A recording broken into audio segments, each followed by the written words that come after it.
أعوذ بالله من الشيطان الرجيم بسم الله الرحمن الرحيم إن الحمد لله نحمده ونستعينه ونستغفره ونعوذ بالله من شرور أنفسنا ومن سيئات أعمالنا من يهده الله فلا مضل له ومن يضلل فلا هادي له.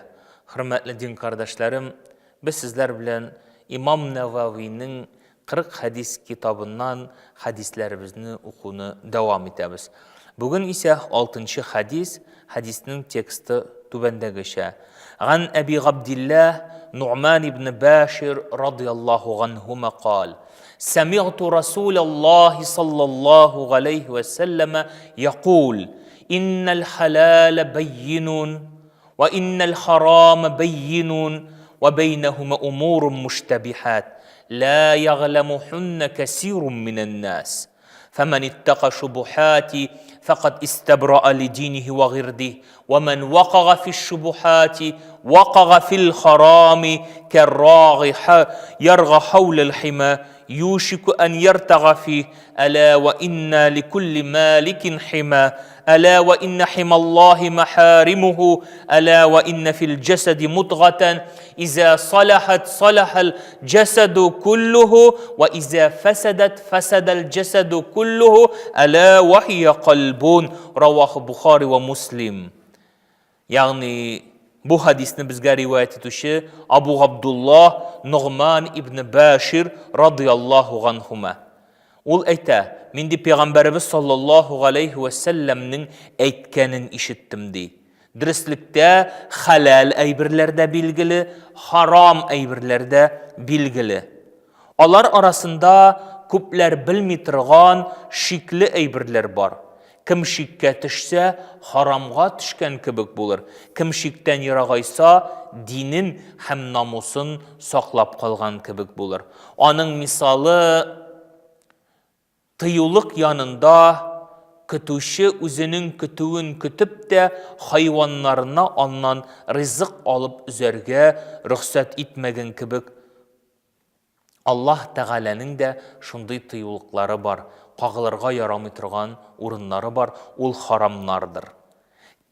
Şol sebeple haramlarını qaldırğızdı. Sığından ayta, diristlikte tende bir kisak var. Eğer ol selamet bulsa, bütün ten selamet bulur. Eğer ol ağırtu bulsa, bütün ten ağırtu bulur.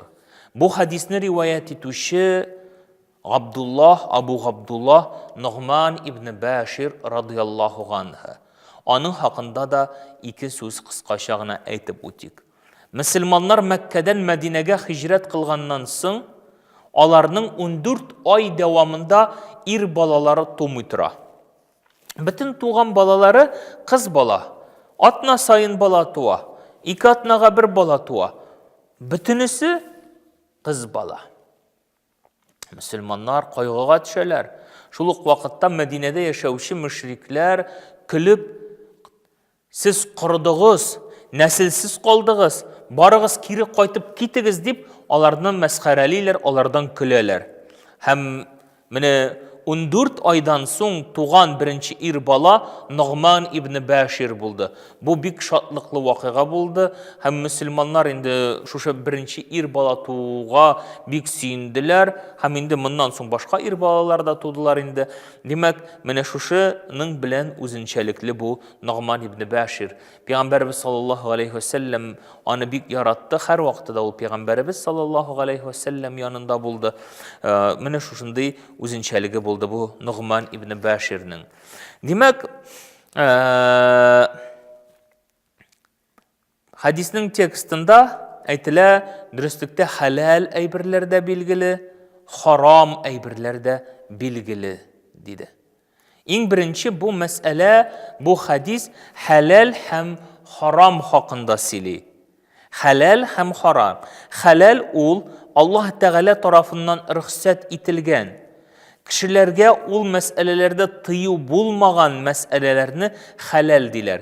Yani halal rızık, halal turmuş, bütün yoktan ol halal. Yani bunda bir nindi de kişilerge zararlı mesele yok.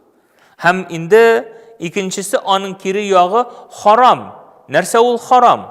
Харам, әгәр Аллаһ Тәгалә берәр әйберне катгый дәлил белән тыйса, һәм ул тыю Коръәни Кәрим яки мутаватир хадис кебек катгый дәлилләр белән исбатланып килсә, аның хөкеме харам була. Һәм аны эшләүче җәзалана, инкар итүче күфр булып санала. Шул сәбәпле бу мәсьәләдә, ягъни харам ачык билгеле. Аллаһ Субханаһу ва Тәгалә аларны ачыклап куйды, билгеләп куйды. Алар катгый мәгълүматлар белән, катгый дәлилләр белән исбатланып килделәр. Һәм Пәйгамбәрбез саллаллаһу алейхи ва саллям аның мисалын тыюлык белән күрсәтә. Аллаһ Тәгалә ул харамнарны тоже безгә яратты, халаллар белән бергә. Аллаһ Тәгалә яратты һәм бүлде, бусы халал, бусы харам дип. Бу харамнар алар барысы да доступны дип әйтәбез, кулай. Алар бар безнең яныбызда, алар кулай. Ләкин без аларга кагылырга, аларга тияргә хакыбыз юк. Аллаһ Тәгалә аның киресен, ягъни аналогын яратты, халал рөхсәт ителгән иттерде. Менә сиңа ике ичемлек бар, берсе халал, берсе харам. Син шуны үзең сайлыйсың. Шул сәбәпле әйтте, аның мисалы шундыйдыр ди, көтүче үзенең көтүен тыюлык янында көтеп тә, хайваннарына аннан ризык изеп кабырга рөхсәт итмәгән кебек. Әйе, харамнар алар безнең яныбызда, һәм алар кулай. Әгәр дә тыюлыктан син берәр әйберне өссәң, яки агачны сындырсаң, аның өчен җәза каралган, штраф каралган. Сине җәзага тартачаклар. Менә шулай ук харамнарда да, әгәр син бу харамга якын килдең икән, син харамга тидең икән, бил, аның җәзасы бар. Сине ул көтәчәк. Шул сәбәпле һәрбер мөселман харамны калдырырга тиеш. Ләкин халал да билгеле, харам да билгеле булганнан соң, ишенче мәсьәләне күтәрә, бәйнәһүмә умурун муштабихат. Алар арасында күпләр белми торган шикле әйберләр бар. Шик нәрсә ул? Шик дигән хөкем гадәттә юк. Я ул халал асылда, я ул харам. Әмма дә ләкин кеше шиккә төшә ике төрле сәбәп белән. Беренчесе, ул да булса хадистә әйтелгәнчә, ла яғламухунна касирун миннән нас. Күпләр белмиләр аны ди. Күпләр белмиләр, белмәүчелек сәбәпле халаллыгын яки харамлыгын ул шиккә төшә. Һәм икенчесе, шиккә төшүнең икенче сәбәбе ул да булса шайтан вәсвәсәсе. Шайтан күңелләргә кытқы сала да, юк, бу халал, юк, бу харам дип, кеше шушы шайтан вәсвәсәсенә төшә. Димәк, өч төрле шик була. Беренчесе, халалның халаллыгында шикләнү. Асылда бу әйбер халал. Әдик, мәсәлән, ипи. Ипи асылда халал. Ләкин бар кешеләр ипинең халаллыгында шикләнәләр. Юк, бу бәлкем май дөрес маргарин салганнардыр. Бәлкем монда тегесе бардыр, монда шупрә барды. Кешенең шиге бар күңелендә. Әмма дә ләкин ипи халал. Ләкин кеше шуның белән шиге белән аны харамга чыгарырга мөмкин. Һәм киресенчә харам әйбер. Асылда ул харам. Кеше әйтә, юк, ул бит даруды. Битнер бальзамы. Ул бит даруды, мин аны аптектән генә алдым ди. Даруханәдән алдым мин аны ди. Дару иттереп алдым ди. Мин аны әз генә эчәм битти. Ә ул асылда спиртной, спиртлы эчемлек булып тора. Настойка булса да ул хәмернең, исерткечнең азы да, күбе дә харам. Ләкин кеше үз-үзен юатып, харамны шикләнеп, халалгә чыгара. Һәм шул ук вакытта ишенче төрле шик бер үк вакытта халалның халаллыгында, харамның харамлыгында шикләнү. Тик мәсәлән юлда бара, алма ята. Алма кыйма янында алма ята. Әйтә, бу халалмы, юкмы? Алма халал бит, халал. Ләкин ул әйтә, юк, халал түгел ди. Чөнки бу кешенеке ди. Ул шикләнә, халалның халаллыгында шикләнә.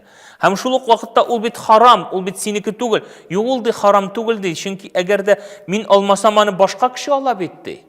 Яки мин ашамасам аны башка кеше ашый ди. Харамның харам алыйм әле ди. То есть харамның харамлыгында шикләнү бар. Һәм шушында Пәйгамбәрбез саллаллаһу алейхи ва саллям моңа җавапны куйды.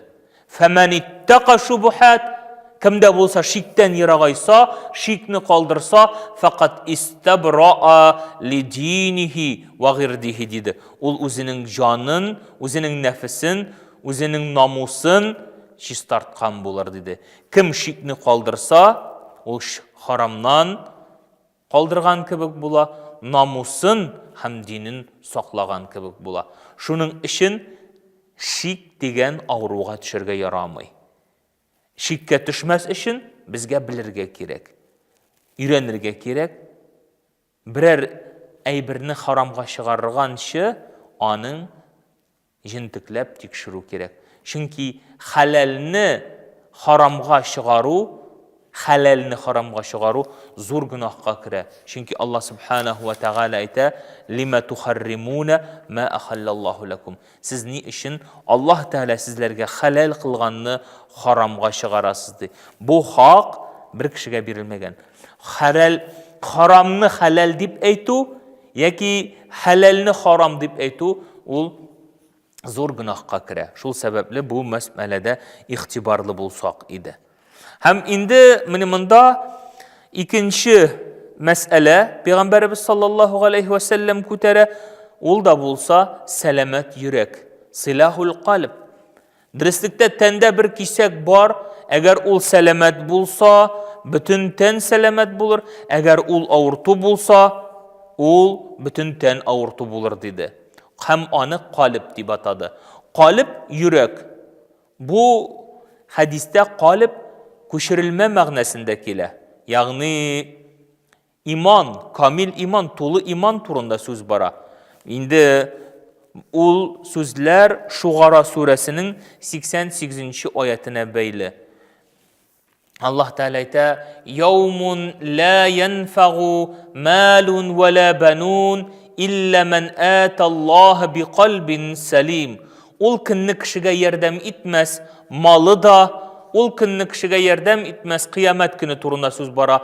О ярдәм итмәс, аның балалары да илля мәгәр қалбун салим, тулы иманы, камил иманы гына аңа ярдәм итәр. Шул сәбәпле Пәйгамбәрбез саллаллаху алейхи ва саллям безгә иманыбыз өстендә эшләргә чакырды. Иманыбыз өстендә эшләргә чакырды.